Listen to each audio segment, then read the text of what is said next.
Call or click and see how easy it is to schedule your windshield replacement today. Good evening and welcome into the Tuesday, May 19th edition of the WHKY News. I'm Rob Eastwood. Topping our news tonight, a fatal shooting is under investigation in Burke County. Today, the Burke County Sheriff's Office responded to an address on Mount Olive Church Road in Morganton in reference to a reported cardiac arrest. During the 911 call, the caller said someone had been shot. A second caller later reported multiple people had been shot. Deputies arrived at the scene and found two victims. One sustained a gunshot wound to the leg, while the second received a gunshot wound to the chest.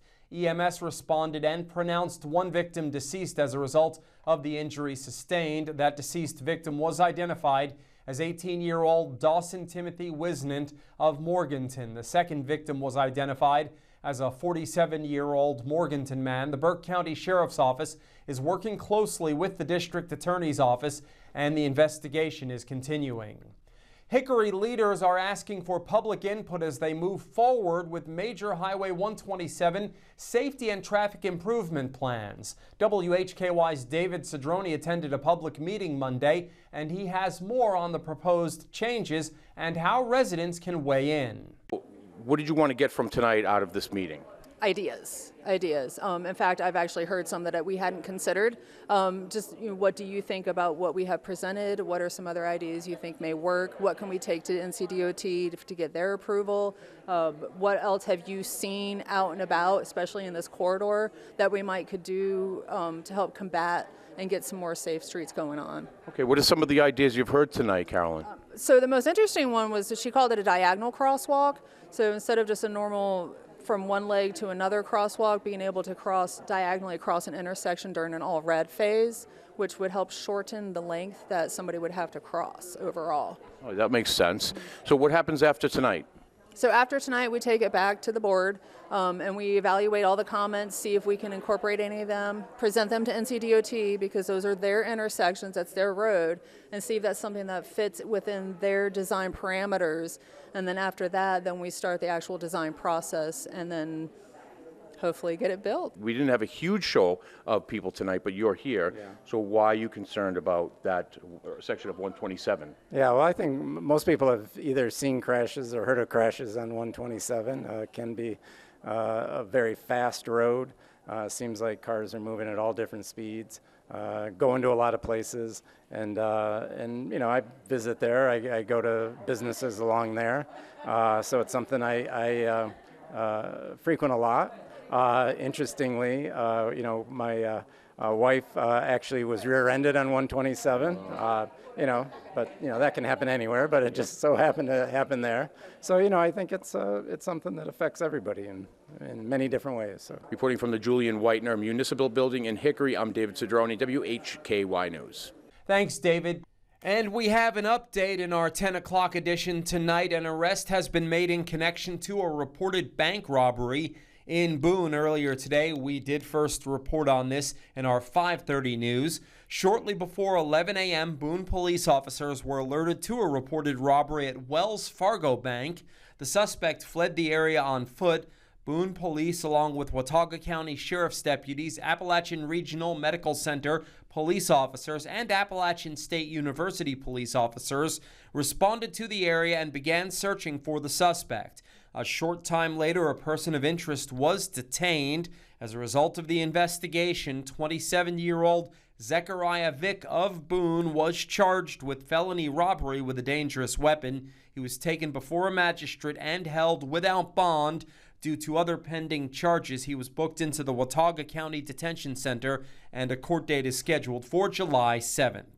A herd of wild mustangs remained on the loose in parts of Iredell County as of airtime tonight, prompting an ongoing response from county and state agencies. According to the Iredell Free News, Iredell County Animal Services, working alongside the Sheriff's Office and Highway Patrol, are continuing their efforts to safely locate and contain approximately 10 horses that escaped from a local property on Monday, May 11th. The animals have reportedly been spotted in the areas of Eufaula Road and Lewis Ferry Road, as well as near major highways including I-40 and Highway 70.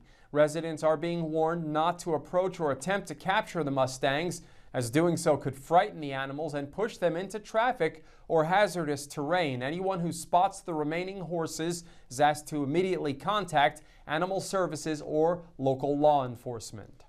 The heat has arrived this week here in the Hickory Metro, just in time for the week that's set aside by state officials to recognize safety in these temperatures. Arianna Mack explains. North Carolina leaders are launching a new workforce initiative designed to better connect businesses with job seekers across the state. Governor Josh Stein announced the Governor's Council on Workforce and Apprenticeships is working to partner with 50,000 employers as part of an effort to strengthen the state's workforce pipeline. The initiative is one of 11 workforce development goals created by the council last year. Stein says the state's workforce system needs to work for both employees and employers, adding that businesses should help shape the training and talent pipeline supporting North Carolina's growing economy. Companies that partner with the council and the NC Work system could gain access to workforce training resources, recruiting assistance, and programs aimed at helping businesses hire and retain skilled workers. The initiative also includes grants of up to $50,000 for local workforce development boards to support new employer outreach programs. State officials say Governor Stein has announced more than 42,000 new jobs and over $29 billion in investments across North Carolina since taking office in January of 2025. Reporting for WHKY News, I'm Arianna Mack. Thanks, Arianna. In today's crime report, a woman was charged following a crash that resulted in power outages in local sports. Jason Savage reports on a Lenore men's golfer earning the program's first conference scholarship Athlete of the Year honor. In Community Focus, Arianna Mack sits down with a woman who has a fascinating story about her mother that has been turned into a Netflix movie. We are on over-the-air TV every weekday at 5:30 and 10 p.m. on channel 14.2 and live at 5:30 on our YouTube channel and 10 p.m. on the Facebook page. We're also in multiple cable systems, including Compass in Morganton. I'm Rob Eastwood, and you are watching the WHKY News.